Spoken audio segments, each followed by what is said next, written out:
awal video ini mau saya buka dengan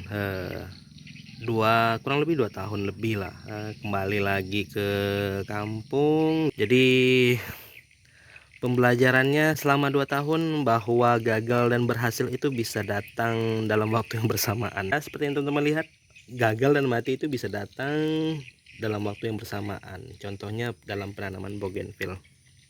Ini salah satu yang buat saya belajar banyak nih, perihal bukan hanya tanaman tapi ya filosofis hidup lah gitu.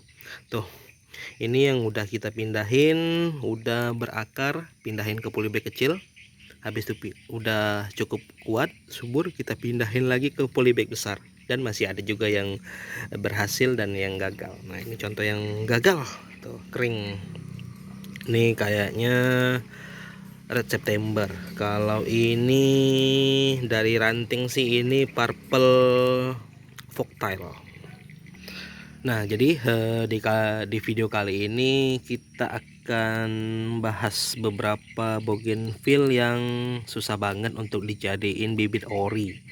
Ini konteksnya di kebun saya yang saya tangani gitu. Nggak tahu kalau di tempat lain atau di tangan teman-teman gitu. Jadi versi saya aja nih, beberapa bougainville yang susah banget dijadiin bibit original. Yang pertama ini adalah ID Bougainville Christina. ID Bougainville Christina ini pertama kali diimpor tahun 2020 per Maret atau Mei gitu. Jadi udah beberapa tahun, hampir 3 tahun, 2 tahunan di Indonesia. Tapi nggak begitu banyak penyebaran orinya, khususnya di kebun kami, karena memang salah satu yang agak rewel untuk hidup. Jadi ini kemarin tanam kurang lebih 30 pohon, 38 pohon, yang hidup cuma ada 1 pohon ini aja. Selanjutnya ini bougainville yang susah hidup juga masih. Ini ada yang bilang Miss Manila Red, ada juga yang bilang Dopino Red, ada juga yang bilang Miss Manila Batik merah gitu.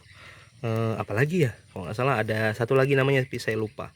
Nah, daunnya variegata tapi kuning gitu, kayak albino. Bunganya itu merah cabe, cuma di awal-awal. Kalau udah tua nanti tetap kadang-kadang juga bakal jadi keungu-unguan. Nah, ini salah satu yang udah lama banget ini di Mempawah Kalbar tahun 2000 awalan gitu, waktu saya masih SD.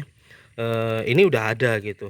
Nah, ini udah ada, dan kalau disambung bagus banget nih, cepat merambat, cepat gede dahannya gitu. Tapi kalau untuk ori agak susah. Jadi penyakitnya itu ke daun.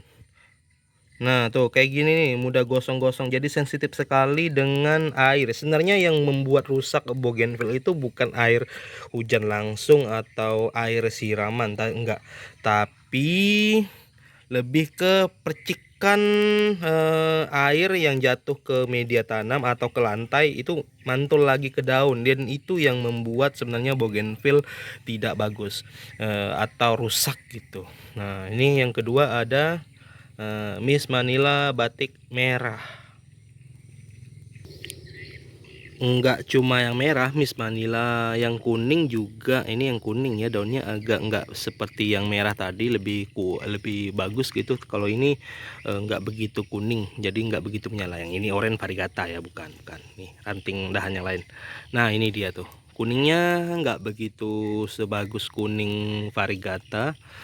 Daunnya tuh sama, gampang gosong juga, padahal ini disambungkan di batang yang besar. Miss Manila kuning juga salah satu bougainville yang susah hidup untuk dijadikan ori. Ini malah saya nggak punya sama sekali yang oriannya, semuanya disambung ke batang gede. Yang batang kecil ada satu, cuma ya sama, pertumbuhannya juga jelek. Selanjutnya ada Hawaii Orange variegata atau Mahara Oren gitu. Ada juga yang bilang Mahara, ada juga yang bilang Hawaii. Ini selain susah dijadikan bibit ori, juga susah sekali berbunga. Ini udah berapa bulan nggak berbunga-bunga, dan ini disambungan loh, bukan yang ori itu. Sambungan di pohon segede ini aja susah berkembang, susah berbunga. Dan ini bukan bunga asli, ini tempelan doang nih biar mudah memvideokannya, biar manis aja gitu. Jadi Hawaii orange, nggak cuma orange sih, Hawaii yang daun, terutama yang daun variegata ya, orange, cherry blossom yang saya punya, pink, merah Fanta. Kalau yang merah cabai atau yang Aussie Red itu nggak secerah ini daunnya kayak gini nih. Nah kalau yang Aussie Red daunnya kayak gini, nggak begitu terang variegatanya tuh.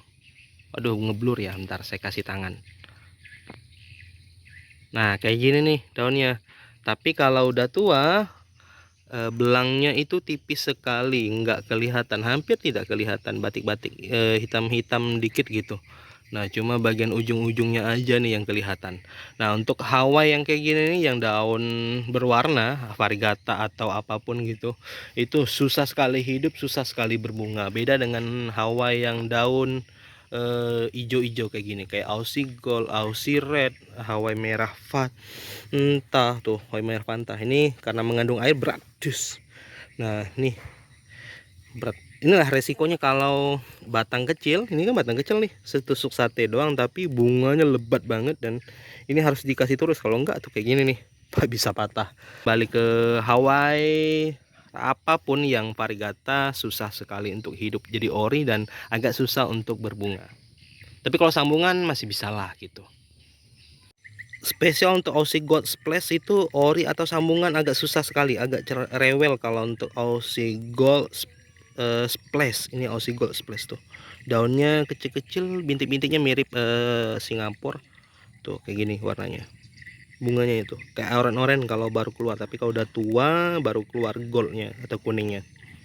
Selanjutnya ada kesuma ungu, kesuma atau kusuma sih.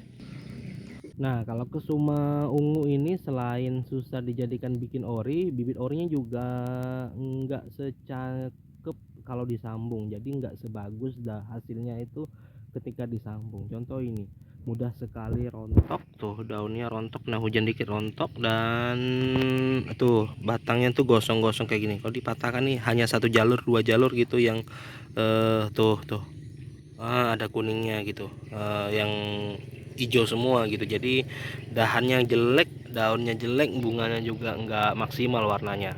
Bandingkan dengan yang sambungan, warnanya lebih tajam, daunnya juga lebih oke, dan dahannya lebih sehat-sehat kalau untuk khusus kesuma, kesuma atau kusuma ungu gitu. Tuh seperti yang teman-teman lihat tuh. Selanjutnya ada yang tahu ini? Tuh daunnya kriwil-kriwil kecil tuh, keriting-keriting kecil. Nah ini adalah kesuma kuning, bukan kesuma, ini mashuri kuning. Mashuri kuning juga susah dijadikan bibit ori, entah karena iya sama juga kayak kesuma, kayaknya di batangnya itu mudah gosong-gosong. Ini yang sambungan nih, udah lah berapa lama juga nggak begitu subur di tempat saya, karena kayaknya langsung ke tanah gitu, dan nggak begitu tinggi dari tanah, percikan airnya merusak dan membuat tidak sehat batangnya gitu. Jadi ini udah saya botakin kemarin, saya coba tanam, satu pun nggak ada yang hidup, entah dari berapa puluh batang, satu pun nggak ada yang hidup. Untuk mashuri kuning, kalau mashuri merah masih bisa, masih oke. Mashuri yang itu merah Fanta gitu, agak keping-pingan, itu masih bisa hidup kalau dijadikan bibit ori. Selanjutnya ini ada pesona Borneo. Ya, pesona Borneo, satunya agak jauh sih tempatnya, itu ice cream magic variegata. Daunnya mirip, cuma bedanya kalau ice cream magic itu sakura, kalau pesona Borneo itu coconut, batang aslinya. Jadi ini mutasi dari coconut ice, daunnya kayak gini tuh. Nah ini susah dijadikan ori, kalau ori pun agak rewel, jadi kalau bisa disambung aja. Kalau untuk jenis yang ini lebih oke, batangnya lebih sehat, daunnya gitu. Dan ini termasuk kuat sih, tapi apa ya, salah satu mutasi yang kuat, cuma itu harus disambung. Kalau orian agak kurang bagus gitu. Pesona Borneo, daunnya semi albino tapi ada bercak-bercak hijau yang cakep banget. Saya suka banget daun yang kayak gini daripada yang kuning polos tuh.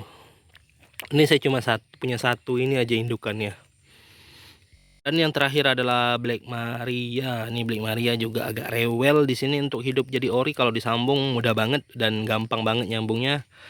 Nah, tapi kalau untuk jadikan ori kayak gini, pertumbuhannya bagus sih, cuma base-nya rantingnya kecil-kecil. Jadi bukan yang jenis yang mudah gemuk gitu kayak Citra atau kaki itik atau merah mega gitu. Enggak, ini memang rata-rata mudah kecil-kecil sih rantingnya gitu kayak lidi doang tuh. Nah, dapat mutasian lagi nih, nggak tahu nih jenis apa, nanti saya nunggu tua bunganya dulu. Daunnya sih mirip Miss Manila tapi warna putih, tapi ada garis-garis pinknya gitu di tengah. Putihnya bersih banget, ini bersih banget putihnya. Nggak tahu nih, ini saya bedakan jadi dievakuasi. Ini nih satu juga nih susah nih untuk hidup, butterfly ungu juga susah. Nah, butterfly ungu juga susah untuk hidup dan pertumbuhannya agak lambat daripada butterfly yang lain. Oke, gitu aja untuk review ulasan bougainville yang mudah, yang susah maksudnya untuk tumbuh dijadikan bibit ori. Nah, ada berapa tadi tuh? Saya juga lupa nggak ngitung. Jadi mungkin ada beberapa lagi yang susah. Seperti albino putih itu susah untuk dijadikan bibit ori, tapi masih bisa kita tangani lah untuk beberapa untuk di cuaca panas gitu. Kalau sekarang hujan sih susah, tapi kalau untuk di musim panas masih bisa kita hadapi, bisa kita akali gitu untuk proses penumbuhannya. Tapi kalau yang lain itu emang ekstra susah. Oke, sekian aja review kali ini. Terima kasih telah menyaksikan, sampai ketemu di episode selanjutnya. Jangan lupa kunjungi dan follow Instagram ID Bougainville @ID Bougainville tuh. Kita bakal flash sale biasanya di hari Senin atau Selasa. Jadi pengirimannya itu Rabu, Kamis, Jumat. Setiap minggu ada flash sale di hari Senin dan Selasa, pengiriman Rabu, Kamis, Jumat. Tuh, ini kemarin terjual ke Tangerang. Ini sudah terjual, ini juga sudah terjual, banyak yang udah terjual. Oke, terima kasih. Jangan lupa follow ya.